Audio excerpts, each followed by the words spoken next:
I'm a 1996 U.S. Air Force Academy graduate and a Republican precinct leader and volunteer from Colorado Springs. As a military officer, I took very seriously my oath to defend the Constitution, but I was also taught to avoid publicly engaging in politics. So it wasn't until I separated from the military that I finally took a critical look at the political landscape. That was when I first heard of Congressman Ron Paul, and his record on the issue struck me as almost too good to be true. Among the usual broken campaign promises of his peers, he was a Republican representative who actually voted against deficits and tax hikes consistently, who understood the importance of truly free markets, and he honored the same oath to the Constitution that I had. And I recall 10 years ago wishing that he would run for president. Words can't express what an honor it is for me to speak to you today and introduce our future President of the United States, Dr. Ron Paul.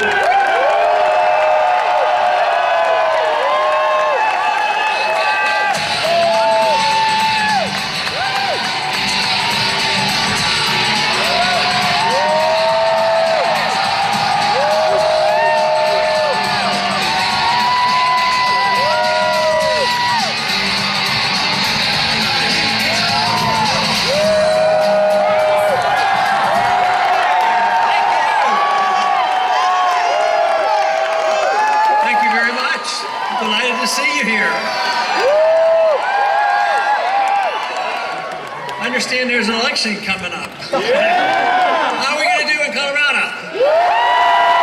Hey, let me introduce my wife, Carol, down here. And a granddaughter, Linda. Carol and I will have a celebration tomorrow. We'll have been married 55 years, as of tomorrow. Thank you very much for coming out. This is our third stop today. And there's been a lot of enthusiasm and a lot of optimism, but also a lot of concern. We have a lot of concern about this country, but we also know that if we do the right things, we can get out of this mess rather quickly. And I've been saying that we got into this mess because, you know, we overspent and overborrowed and overprinted money and overregulated. And I can't understand how those in charge in these last 4 years thought that the solution would be to spend more, tax more, regulate more, and print more money. It doesn't seem to be working. So the alternative is to go in a different direction. For the last 100 years or so, our country has gotten very careless about the rule of law. To me, the rule of law is obeying the Constitution, an old-fashioned idea, but one worth reviving.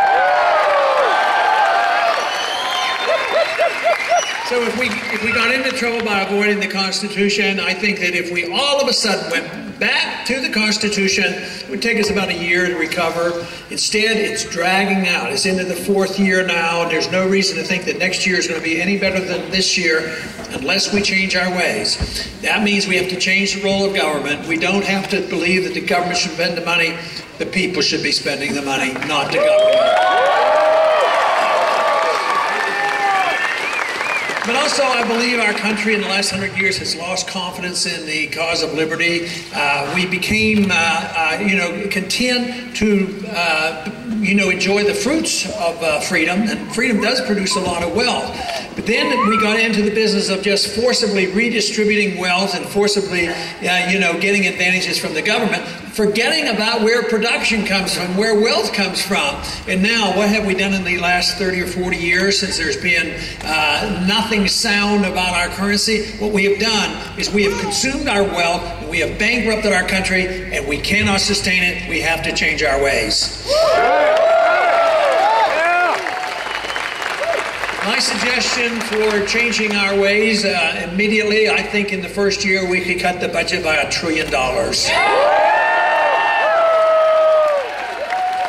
I've argued the case that the easiest place in the world to cut the spending, because there are so many special interests involved, but we can develop priorities. And I think the top priority for cutting is the money we waste overseas.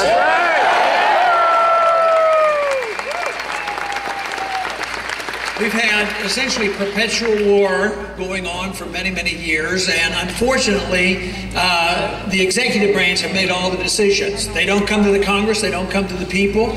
Sometimes they go, as a real insult, they go to the United Nations to get permission. That is no good. So once again, what is the solution? Follow the Constitution. You can't go to war unless there's a declaration. And we do. That is the responsibility of the federal government to have a strong national defense. And if we have an enemy that's attacking us, yes, declare war, go fight it, win it, and get it over with.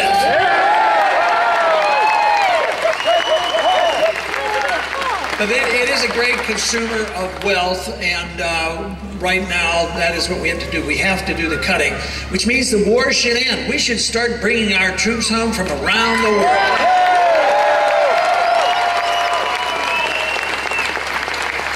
And we can literally save hundreds of billions of dollars, and guess what? You don't have to sacrifice any defense. The way we spend money overseas, bombing and attacking and invading and occupying, we make enemies. What we don't need are more enemies. What we need is more defense. And that means not just pumping money into the military-industrial complex, but pumping money into defense of this country.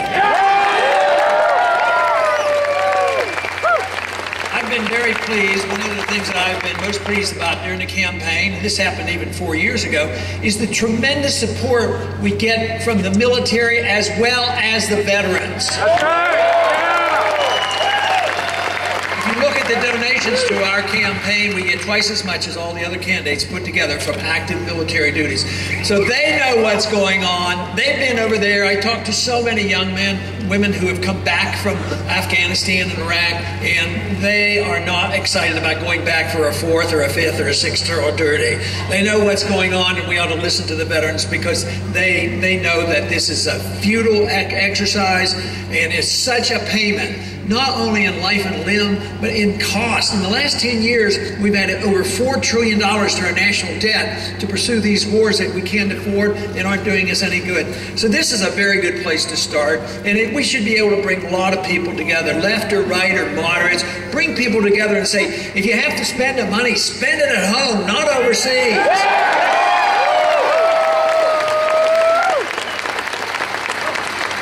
But also, under conditions of war, people are conditioned, this has been traditional as far back as World War I, it seems like people are too willing to give up their liberties in a time of war.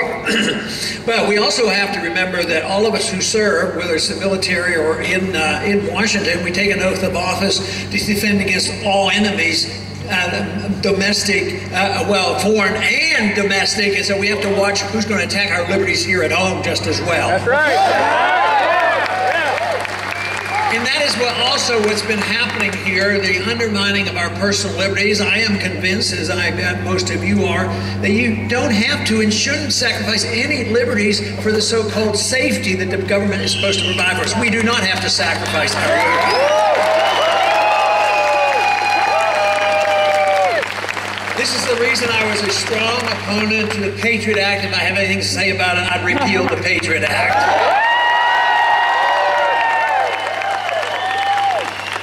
Sometimes things in Washington get passed because of the name, but almost inevitably, if you look at the name of a bill, just say in your mind, well, it's going to do exactly the opposite.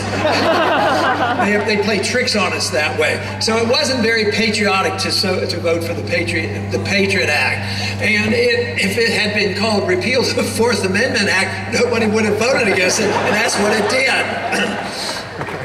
But it's been systematic. That's not the only thing. I mean, we gave up a lot with the Patriot Act. It's continuous.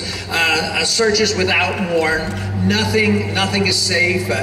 Privacy at endless. I think symbolically, one of the worst things about doing searches without proper warrant and proper permission is what's happening at our airports. You know, the TSA is not making us safer. It's an abuse, and we shouldn't put up with it.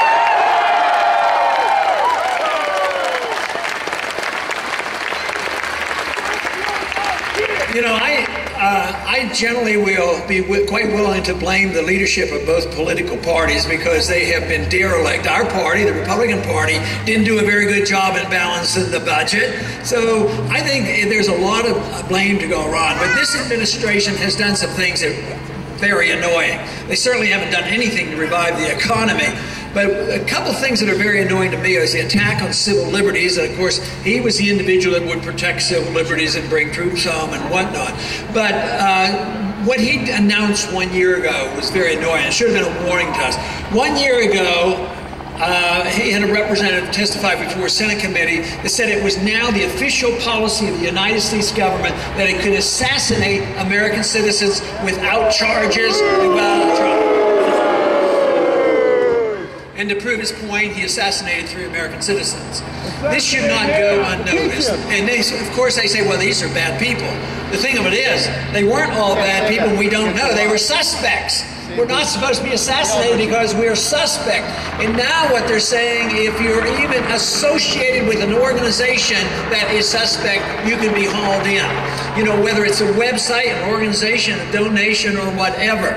You know, the old-fashioned way of being a suspect and proven to be guilty in a court of law is still pretty important, and we need to be able to keep hold on that.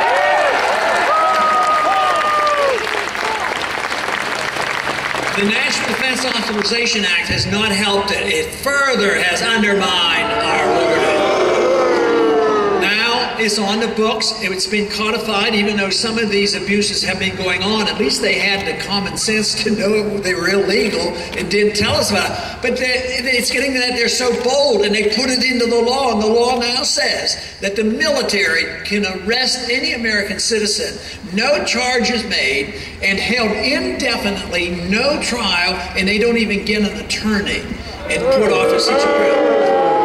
That is not the kind of America that we want to live in, and we have to deal with that. There was one provision in that bill that went to this extent, and fortunately it was caught before it was passed. It said that if an American citizen had been arrested and he was a suspect, a participant in whatever, and he was tried and found innocent, the government could still hold him indefinitely, and the trial meant nothing. I mean, that is it. But there was a certain senator from Kentucky that got that part of the bill removed.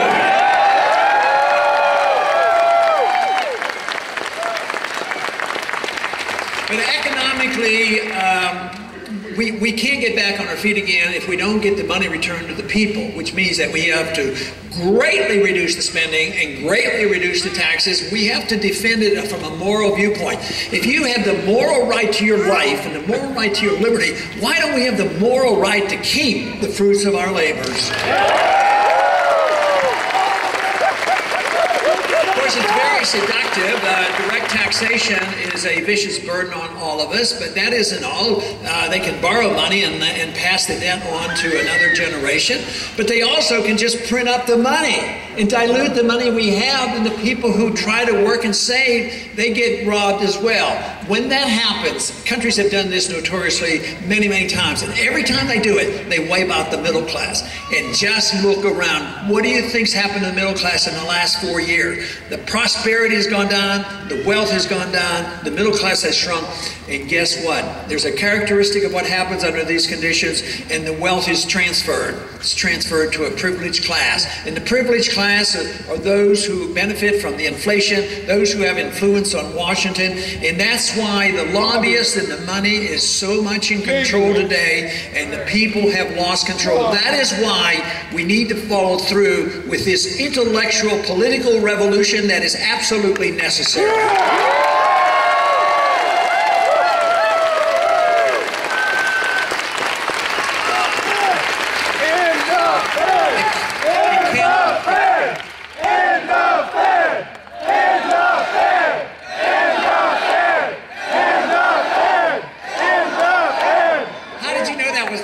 Next topic. That's what I want to talk about. The Fed will be ended. It'll self-destruct in the near future.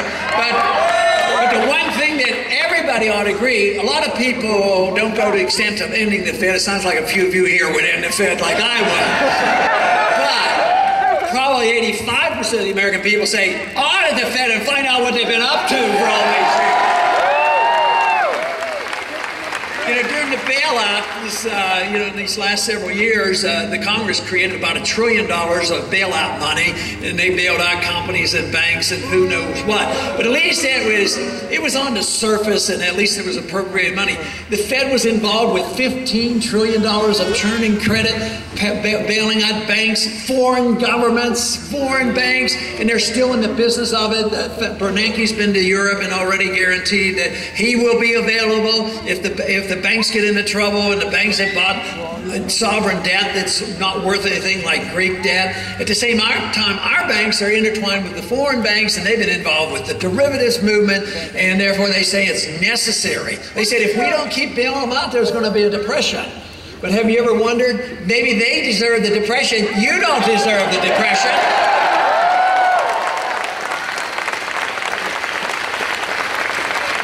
What we need is a reassurance that freedom really not only is popular, freedom really works, and it brings people together. That's why I think that freedom is so necessary, because freedom and liberty emphasizes the individual. It comes to us as individuals, not because we belong to a group. This is why I do not like to use hyphenated rights. Everybody has equal rights, equal access to courts, not because we belong to a group or what we practice or do at all. It's because we're individuals, and everybody should be treated equally. That's right. And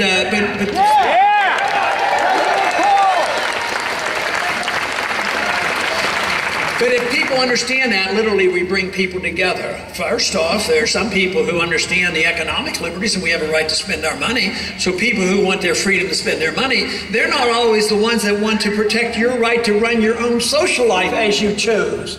So if you bring people together because they want social, religious liberty as well as economic liberty, it should bring everybody together. Not because everybody would use their liberty in the same manner, but we recognize that in religion, people can practice any religion they want as long as they don't hurt people. So when it comes to social issues and religious issues, intellectual issues, it should bring us together. We should all come together to defend liberty, and then we get the chance to use liberty as we choose.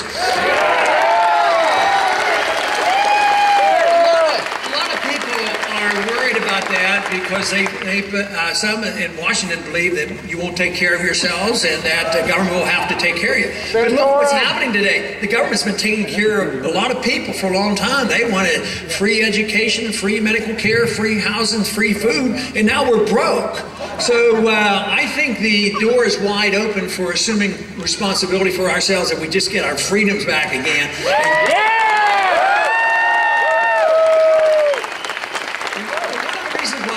People reject the notion of having enough freedom to run your life as you choose, because somebody might do things that are offensive. But if somebody practices a religion or doesn't practice religion, we don't say you shouldn't have the freedom to do that. So what you need to do, if people use their freedom in a certain way, you have to be tolerant enough, and you have to say, well, we're not sanctioning what it is, we don't endorse what they do, and that's entirely different. That is the only way freedom will work. And without that tolerance and this understanding, it will fail.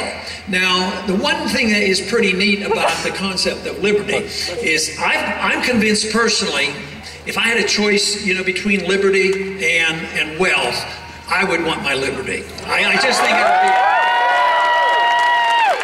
But unfortunately, our society has concentrated on the wealth and forgot about the liberty. Now we're losing both. But if you defend liberty, it's automatic that you'll have the richest country in the world, the biggest middle class, and the best distribution.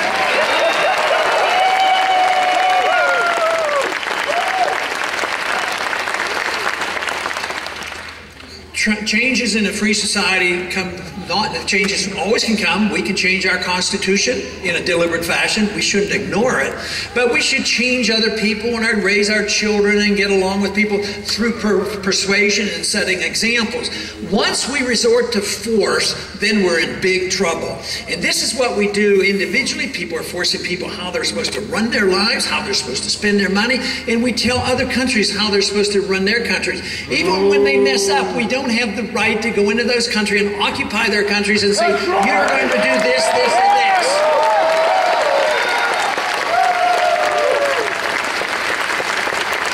those who want to go about the world in a military sense and force our way on others say that we should do it because we're an exceptional nation, American exceptionalism. And there is a bit of American exceptionalism. We have been a great country. We had a great constitution, and there are a lot of very good values in America. But once you use force to force it on other countries, you lose it all. You're no longer exceptional. So we have to do our job here to set an example, have a free and prosperous society, and then maybe people would want to emulate us. They're less likely to want to emulate us if we forcing ourselves on other people, and too much force in the world on individuals in the economy and around the world. And if we accept that, believe me, we could arrive at a much more peaceful and a much more prosperous society.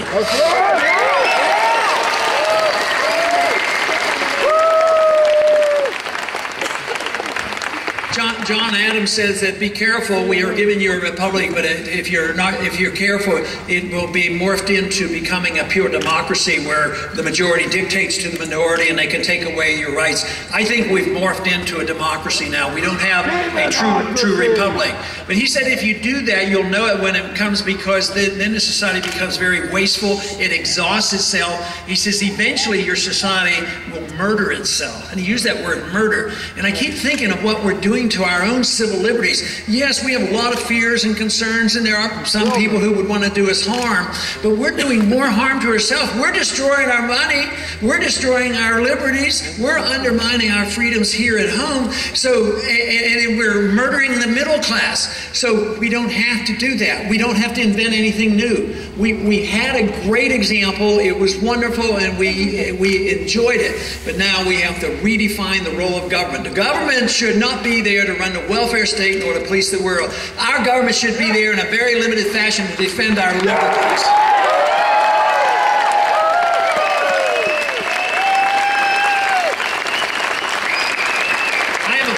Personal belief that a goal in life ought to be for us to seek virtue and excellence. And I'm also convinced in a state-run situation or big government tyranny, you don't have much chance to do anything. So if that is the goal, it can best be achieved in a free society.